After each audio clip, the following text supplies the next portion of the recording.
podcast show is on. Um, Tonight, we're going to be talking about the debate. I know it's too late, you know what I'm saying, but I was waiting, like I said, for everybody to, to basically put their 2 cents in. Lawyer Henderson TV tried to, we have to basically sit back and just listen to everybody else's opinion. Sometimes you have to do that when you go in live and when you're basically voicing your concerns. And there were some good opinions, I should say, regarding Kamala Harris and Donald Trump's debate. We'll basically talk about it tonight on the Lawyer Henderson podcast show. You should like, share, and subscribe because I am live.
Lawyer Henderson is live.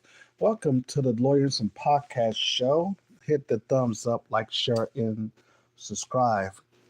And tonight on the Lawyers and Podcast Show, we're talking about the debate between Kamala Harris and Donald Trump. Thank you for joining me today, ladies and gentlemen. As you know, ScrewTube have me on a permanent shallow ban, which means I do not have any kind of relationship with the algorithm whatsoever. Okay, even though that there has been a lot of people who's been listening to the Lawyers and Podcast Show, it says. Thumbs up, like, share, and subscribe. You've been listening.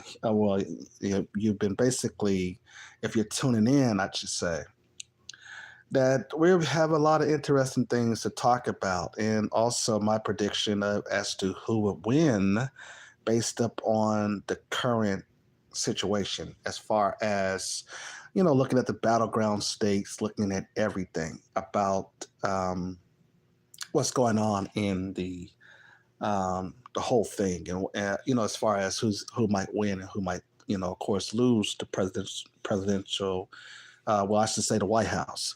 Now, I've been getting these letters from the Georgia Republican Party, been getting these letters from the Democrat. Well, I just started getting the letters from Democrats now, and basically, they want us as Black people, of course, to go out there, vote for nothing again, so that they can basically leave office.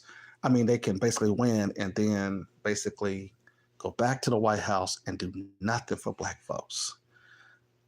And so Kamala Harris basically don't have a Black agenda. And we can basically say that Trump doesn't have one either, you see. And so even in their debate, they did not discuss a Black agenda here, which was we were waiting for when we watched this debates, when that's in terms of, Black people who said, well, we'll tune in, as I was listening to some of you online here. Now, this article that I'm going to read later is from The Hill. And The Hill have been basically doing the same thing as the typical white media does. It brings some Black person on basically to boost their ratings, and then before you know it, they basically fired them. And so now the heel has shown their racism, which is important for us to understand that when black commentaries or black people get on these news networks, they must basically understand that these white folks do not promise you a guaranteed job forever. Okay, they don't promise you a guaranteed job. You understand? There is no point in to try to basically kiss their tail like a lot of us do as far as black people. You know, you got Latinos and Hispanics and others who do enough of that. Okay. And so when I be seeing black people trying to do everything just to support the Democrats and Republicans, I'd be like, man, what is these black people doing? So it's interesting now that we have the topic here about the presidential debate that happened a week or so ago. And basically, I've been just sitting back listening to everybody else talk about what they think. And of course, you know, it's just been pretty interesting as to hear people's opinion, you know. And so here's the problem, though, respectfully. You got Kamala Harris, who wants to basically get in office to continue to do the bidding for Israel and the Jewish community. Okay. And one of the things that you have to understand, respectfully, okay, is that this country do not just have a Jewish population. Okay. It does not just, it just can't, it's not, here's the thing. It's not a situation where you basically just going to just have just one small group that has to basically have, you know, just its policy. You know, everybody else policy gets shuts out because you have a small group of people who basically is saying, no, our policy should be at the forefront of the political arena. And it's like, no, no, no, no, no. You know, you got other groups here. Okay. And so the Jewish community basically has been overwhelmingly, basically has really taken over as far as policy and basically has taken this particular situation where their agenda gets, you know, get talked about. Their agendas get basically put on the political, inside the political arena, the Congress, the Senate, and even in the White House. And everybody else, their problems and issues cannot basically be discussed inside the Congress, inside the Senate, inside the White House. And this is the reason why, you know, it's interesting that Kamala Harris, who has a Jewish husband, it's interesting that he married her for this specific reason. And now, all of a sudden, she's appointed the vice president. Now, we know that Jim Crow Joe and Obama basically have been financed by George Soros. Okay? Been financing George, George Soros had been financing Biden. And he's basically all these other Jewish people, specifically the Jewish people that is more and more, I would say, kind of like ruthless in a sense. You know what I mean? Like these people who are just, you know, the Zionist ones, I should say. Not all. But yes, this presidential debate is interesting. The Hill did a 5 takeaways, and I will basically read the article starting out here. And I quote, it says, Vice President Harris and former President Trump squared off in a high stakes first debate in Philadelphia on Tuesday, as the polls show the rivals neck to neck ahead of November. Okay. Now, one of the things you have to understand is that these polls are basically not as accurate as we also seen during the time that Trump ran against Hillary Clinton. Okay. Just weeks after poor debate performance led to President Biden's historic exit from the presidential race, Harris delivered a sharp showing on the ABC News stage, baiting and sparring with Trump over abortion, race, and the economy, and more. Okay? Now, we must look at this in terms of this particular news article, basically from The Hill and other ones like ABC. All of these are, of course, liberal newspapers, and that's important for us to notate here. Okay, not to say that the conservative newspapers do any better like Fox News, but just to basically be clear that they're going to try to find some way to give this woman props, right? Going into the debate, Harris was expected to probe Trump into losing his composure. The strategy appeared to have worked. Harris immediately made an impression by walking across the stage and shake Trump's hand, something that has not been seen in recent presidential debates involving Trump. The former president appears visible, irritated throughout the forum, as many points refusing to look at his rival. Now, let's stop right there, Derek. Okay.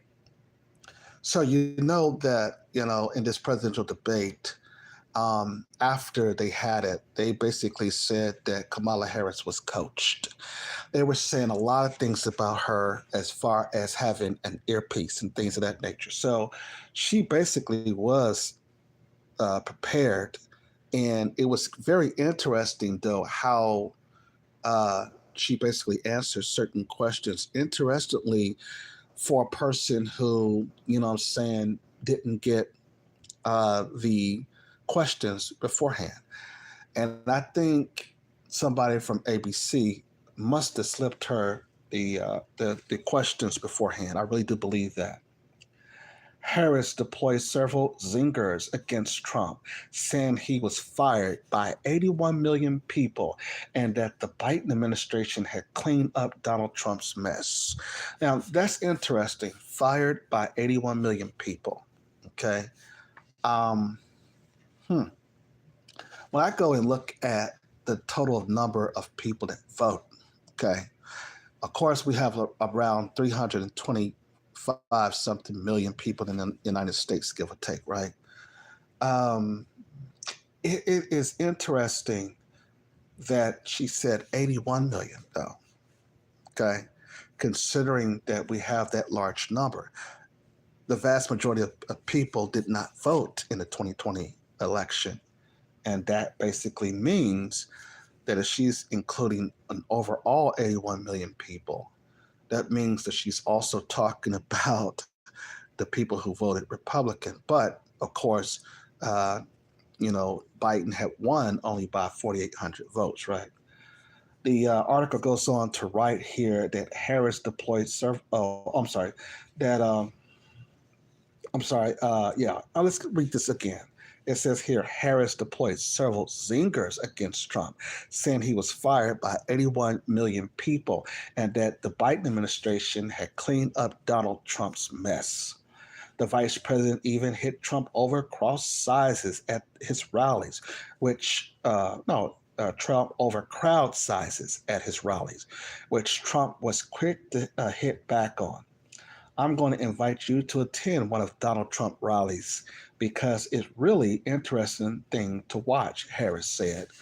Now, he basically turned out more people than the Democrats have, than Kamala have. Kamala and Joe Biden, of course, can't get a crowd to save their life. And we've seen that, with our own eyes, that basically the Democrats do not have a real crowd, and a lot of Americans are saying that they do not want Kamala Harris to win. Okay, and so she's unpopular with the voters. And man, Judge Joe Brown is really going in on her. Man, have you seen some of the YouTube videos that Judge Joe Brown has been talking about? You know how she slept and screwed her way up to the top, and how she got with low down Willie Brown. And I was like, whoa. It goes on the right here that he talks about fictional character like Hannibal Lecter. He will talk about windmills cause cancer, she continued. And what you will notice is people start leaving his rallies early out of exhaustion and boredom. And I would tell you, the one thing you would not hear talked about is you. The attack clearly rattled Trump. She said people start leaving. People don't go to rallies, Trump said. She said people start leaving. People go to her rallies, Trump said. So she can't talk about it. People don't leave my rallies. Throughout the night, Trump was visibly angry, adding to sense that Harris was getting. I think she was basically. He was saying that they were that the moderators were kind of helping her with certain things. So I know he was, he was basically upset about that. And then the article was right. She basically was very confident in her performance, and you can tell that she basically was given the questions. There has been a lot of concerns about that. I know a lot of people don't believe it. But she basically seemed like it was well rehearsed. It seemed like she was basically handed by ABC. Somebody in ABC must have basically hand her the questions beforehand. And it basically looked to see, I mean, it really looked that it was rehearsed. There's no denying that. Okay. Because Kamala basically was not really good in debating, especially when she ran on her own during the presidential election, where she basically got crushed by other people. And she basically had to end her campaign only to come back under Joe Biden. So, so after Jim Crow Joe got smoked in a debate, he had to basically step down. I mean, the Democrats have caused so much havoc in this country, with bringing all these illegal immigrants over here. And I think the country will be upset if Kamala Harris win and she become president. You're going to see a lot of people upset. You're going to see a lot of white folks just going crazy. They do not want this woman in office. Okay. And this is how the white Jewish community have basically been running for almost 75 to about almost 75 years or more. The Jewish community have been leading the American government policy, specifically its foreign policy. When we talked there about Henry Kissinger, remember, he basically was a part of American foreign policy for 75 years, right? It goes on to read down here at the bottom, let's skip here, that she drew a stark contrast with Trump, not only by keeping her cool, but also by positioning herself as the new generational leader. Now, let me be very clear. The new generational leader, let me just tell you something about this woman. Her and Ketanji Brown is not as something that Black women should try to emulate. Okay, showing that you can basically sleep with a white man is no accomplishment. Okay, what are you telling your Black daughters when you basically have somebody in office like her who has to sell out in order to make it in America? Okay, you're not teaching your Black daughters a damn thing with that, doing that. Okay, it goes on to say, clearly, I am not Joe Biden, and I am certainly not Donald Trump. What I do offer is a new generation of leadership of our country, Harris said. Harris was grilled over several issues that are seen as weak spots for her, including immigration and foreign policy, but generally gave solid answers. Now, let me just tell you, if you look at it, all of these Democrats want these illegal immigrants in this country. Okay. That's something, like I said, that George Soros basically won. Chuck Schumer, who is also a Democratic liberal, he's Jewish. He also wants the same thing. There's other Jewish corporations, owners, and politicians that want the illegal immigrants here as well. And this is their policy, and they're hoping for Black people to jump on board with this so that they can basically crush out the Black community. They're in Chicago, as you saw, that they are now in $1 billion debt because of illegal immigrants there. The Democrats have basically want us now to be flooded, be taken over by these illegal immigrants. And their policy, of course, is to continue to, to basically maintain the status quo, even if it means bringing illegals into communities. Now, you have to look at the fact that the Democratic Party has never been on our side, and we keep on voting for nothing as Black folks. But this time around is pretty interesting because when you go out and talk to the people, they say either they're not voting or they may vote for Donald Trump or they may sit at home, which is good. It's good to do that. Those are good things there. Okay. The article goes on to say here, though, that the Harris campaign clearly thought its candidate won, promptly calling for a second debate in a statement released minutes after the forum wrap. Under the bright lights, the American people got to see the choice they will face this fall at the ballot box between moving forward with Kamala Harris or going backwards with Trump, says Jean O'Malley Dillon, Harris campaign co-chair. Underscoring Harris' successful performance, pop superstar Taylor Swift publicly endorsed her on Instagram just minutes after the event ended. The night could hardly have ended better for the vice president. Trump refused to comment on vetoing nation abortion. And see, here's what they think. They think that, Black women are basically wanting to abort their babies. That's what they basically out here, out here saying the most important thing is to abort my baby. You can't tell me what to do with my body and all this so stupid, foolish stuff, it's just ridiculous that women think that having a right to kill a child is them basically saying someone is telling them to abort their babies. And this is what the white female liberal is about. She basically don't understand.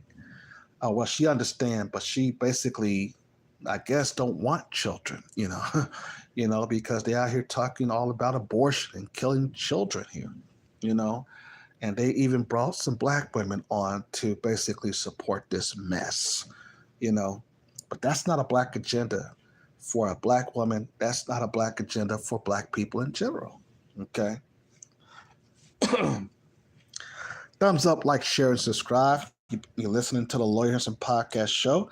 And when I come back from the music break, we'll be still talking about this. And then I'll talk about who's going to eventually win.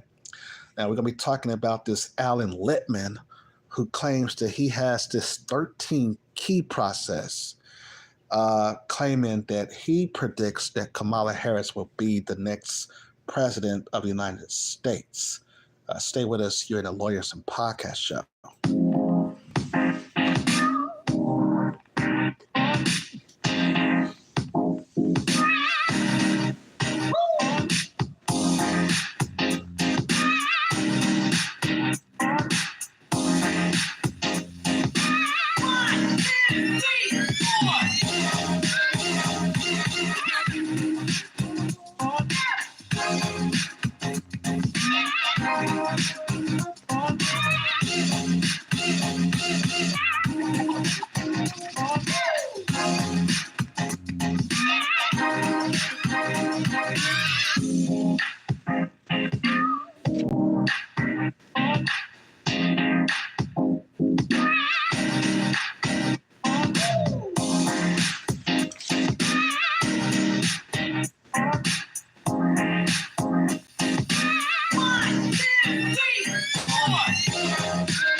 You've been listening to the Lawyer Henderson podcast show. Thumbs up, like, share, and subscribe. Today we're talking about the presidential debate. I know I'm very much late on this. I had a lot of things to do here for weeks and weeks and things. And so I'm just now getting back here in the game here. When we talk about the things on YouTube, ScrewTube has me on a permanent shallow ban. Thumbs up, like, share, and subscribe. So the title today is It's Too Late, but my thoughts on the presidential debate. Like, share, and subscribe. You're listening to the Lawyer Henderson podcast show. Thumbs up, and leave your comments. Um, Trey, I don't know what you mean. You can't see me. Basically, I'm not live. Okay, so that's why you can't see me. Um, who else here? Uh, come on in into the live if you basically want to listen to the Lawyers Podcast show. Leave your comments there. Like I said, our channel is growing. ScrewTube, of course, have me on a permanent shallow ban. It have cut me off to the algorithm, which is okay. It's important to only have a few people anyway, because you don't need a large size of people, basically, to get your message across. When events have happened, it has been small people who have done it, not large people. So the more I actually basically is very much kind of eerie when there's a large group. Okay, when people announce on their YouTube video, oh well, we got over 5 or 6 thousand people in here, and what are these 4 or 5 thousand people doing? You got all these people, and yet there's not an agenda by you. You know what I mean? So I don't like when people brag about how many viewership they have. You can have a lot of viewership on YouTube, Instagram, and stuff, and still be broke. And we have found that out from a lot of content creators now, right? But today, ladies and gentlemen, we're talking about Kamala Harris and the debate between Kamala Harris and Donald Trump.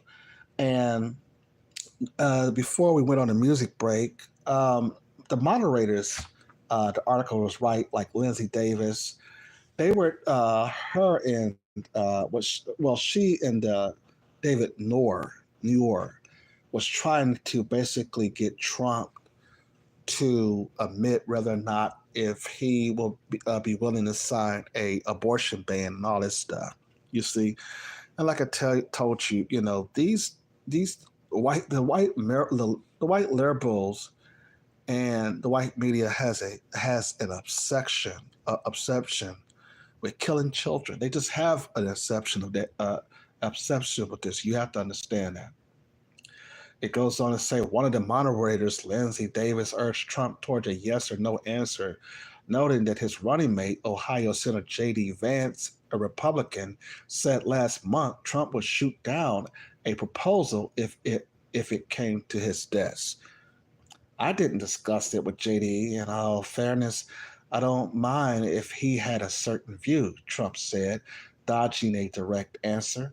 Look, we don't have to discuss it because she will never be able to get it. Harris, on the other hand, slammed Trump over abortion, one of his biggest political vulnerabilities. The government and Donald Trump certainly should not be telling a woman what to do with her body, Harris said. The vice president stressed the dire consequences for American women post-Roe, and said she probably sign legislation to restore Roe protection if it gets through Congress, drawing a stark contracts with her rival. Yeah, they basically just obsessed with this stuff, man.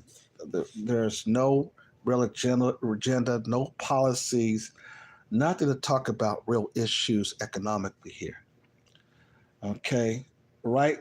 The right goes after moderators over fact checking. Okay, here we go. ABC moderators offered real time fact checking on key claims during the contentious debate, a notable change from June's Trump Biden debate on CNN. After CNN moderators were heavily criticized for letting the candidates chatter unchecked, Davis and David Muir stepped in several times as they steered the conversation. Muir pushed back on Trump's unfounded claims that immigrants in Ohio were eating their pets. And after Trump claimed without evidence that Harris' running mate supports execution after birth, David quickly noted that there is no state in this country where it is legal to kill a baby after it is born. And when asked about the previous comments that he lost the 2020 election by a whisker, Trump claimed he was being sarcastic. Okay? These moderators are a disgraceful failure, and this is one of the most biased, unfair debates I have ever seen, conservative talk show host Megyn Kelly posted on social media. And then it goes to our last topic, well, its last topic. Trump stumbled with concept of a plan. Trump delivered one of the night's most viral moments when he said he had concept of a plan to follow up on his failed efforts to repeal Obamacare. We were working on things, we were going to do it, and we're going to replace it, Trump said when asked whether he had a plan to make good on the efforts in a potential second term. The former president had long criticized the health care law signed by President Obama in 2010, but Republican efforts to repeal it during his White House tenure fell short. He since said he'd keep the law unless we can do something much better. I have a concept of a plan. I'm not the president right now, Trump said on the debate stage when pressed for a yes or no on whether he has a plan. I would only change it if we come up with something that's better and less expensive. And there are concepts or options we have to do that. And you'll be hearing about it in the no too distant future. Across the stage, Harris stressed she wants to maintain and grow the Affordable Care Act, noting its resilience through repeated GOP attempts to roll it back, touting her work with the Biden administration to strengthen the law, allowing Medicare to negotiate drug prices and cap the cost of insulin. Now, in these points that they were making here had nothing to do with what people are talking about, the American public are talking about. American public are talking about the economy. Of course, Black people, we're talking about reparations and a Black agenda. And, you got these Black celebrities like D.L. Hughley, Steve Harvey, going around talking about we should stop talking about reparations and all this old crap. And really now it's becoming an issue where, Black people, we're just going to stay at home because we don't see them talking anything about a Black agenda. We don't have it here. So we don't basically, as it relates to the prediction as to who's going to be the next president, let's turn to this Alan Littman, by the way. He basically have this concept that there's 13 keys that basically dictates whether or not that he basically predict as to who will be the next president of the United States. And he had claimed to have predict 9 out of the 10 last presidential elections, right? Now, the problem with the Alan Littman's keys here, there is a huge problem with his keys. First of all, he basically predicted that Al Gore would win in 2000. He lost that one. The second thing is that this Alan Littman had basically stated 2 months ago, and we can look at the article, we can go back and look at the article. he basically said, and this was him saying this. He stated that if Biden was replaced, then uh, they lose the incumbency key, right? And he stated then that that means that Trump would win. Now he has predicted that Kamala Harris is going to win because despite the fact she basically is the vice president, she still get to keep the incumbency key. So 2 months after saying that you cannot replace, I mean that if you replace Biden and get somebody else, then Trump will win. Now he's saying that uh, because Kamala Harris got the incumbency key, she's going to win. You see, and so he's been all over the place. And then when somebody tried to correct him, he got upset and got mad, and then told the host, "Oh, don't be putting words in my mouth. Listen, let me tell you something. Okay, um, here's the thing. Kamala Harris is already saying that she won the debate, and typically, in his own words, typically when a person have a good thing win a debate in the last 4 or 5 presidential elections, the other party typically win, right? So, for instance, he basically stated that John Kerry was better debater than Bush. He also stated that even Al Gore was better than Bush, right? He also stated that Hillary Clinton was better than Trump. Okay, he also stated, I believe, if I'm not mistaken, that Mitt Romney did a better debate than Obama. Now, all of those people have certain things in common. They all lost, right? And they lost even though they were good debaters. Okay, Mitt Romney lost to Obama. John Kerry and Al Gore lost to Bush. Okay, and you have a lot of things. George H.W. Bush lost to Bill Clinton, right?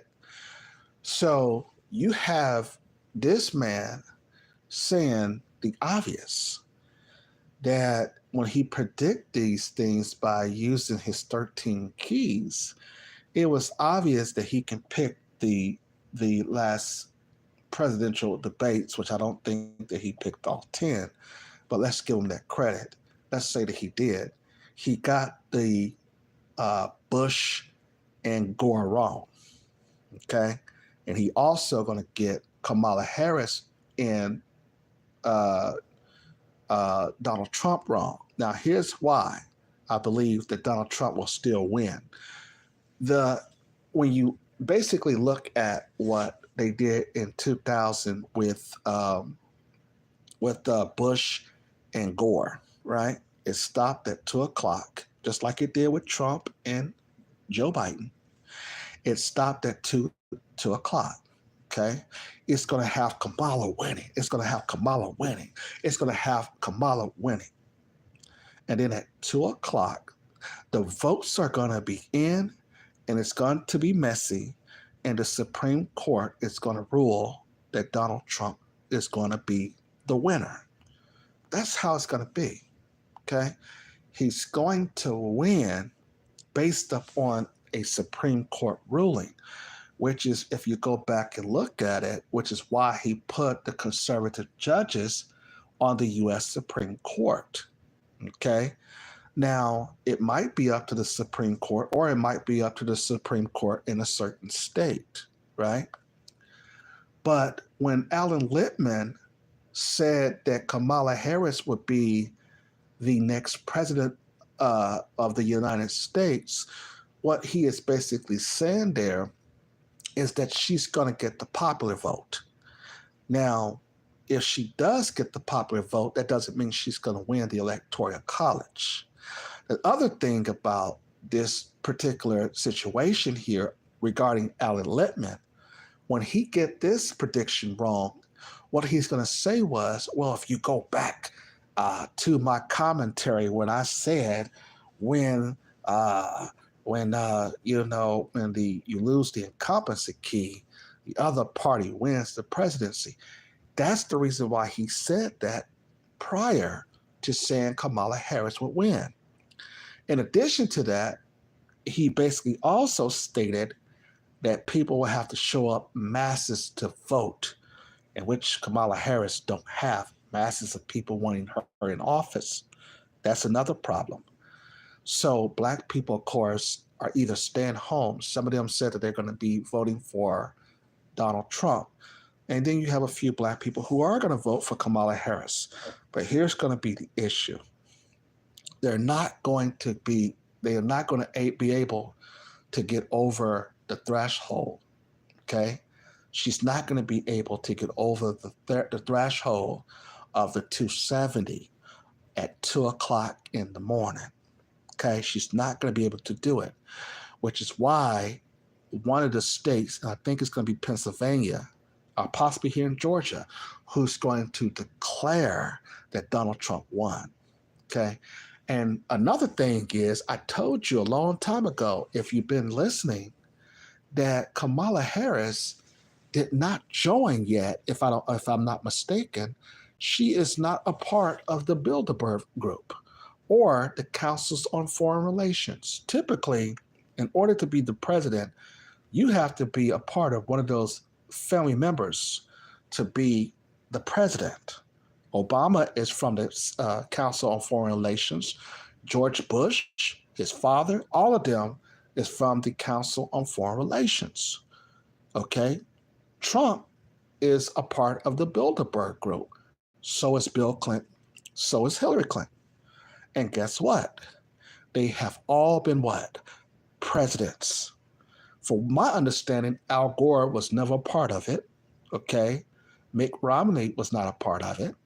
And Kamala Harris, last time I checked, she's not a part of it. Which means that even if she get a popular vote, she's going to lose. Why? Because she has not made it apparent as to what family group she's going to be a part of. If she's going to be in the trilateral commission, if she's going to be a part of the Council on Foreign Relations, if she's going to be a part of the Bilderberg Group. She is not a part of any of those organizations right now. Okay?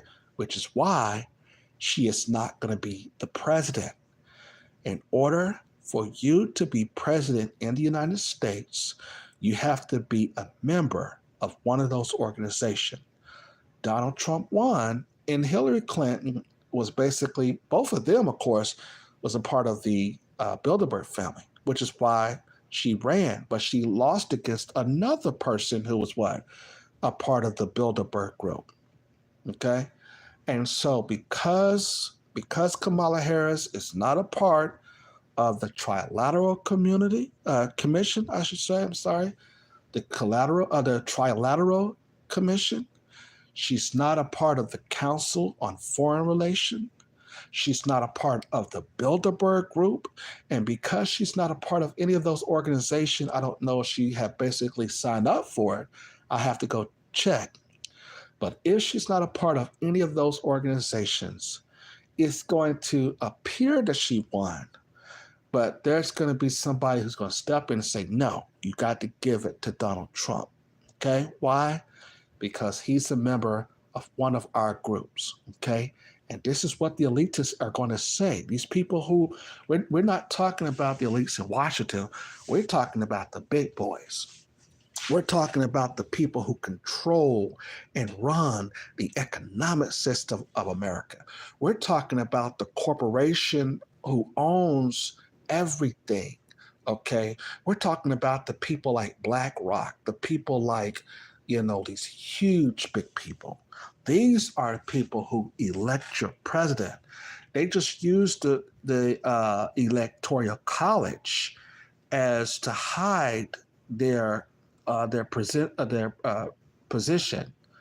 But these are the people who basically is going to determine who's going to be the next president of the United States.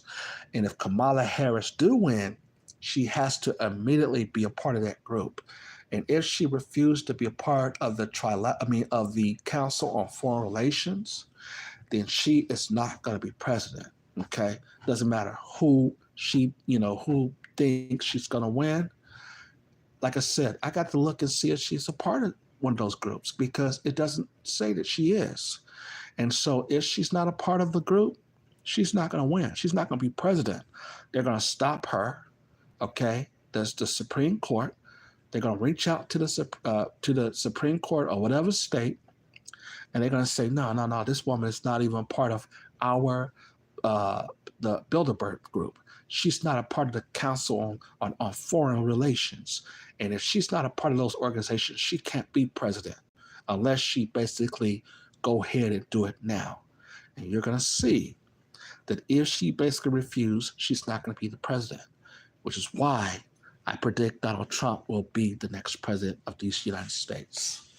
Like, share, and subscribe. You've been listening to the Lawyer Henderson podcast show.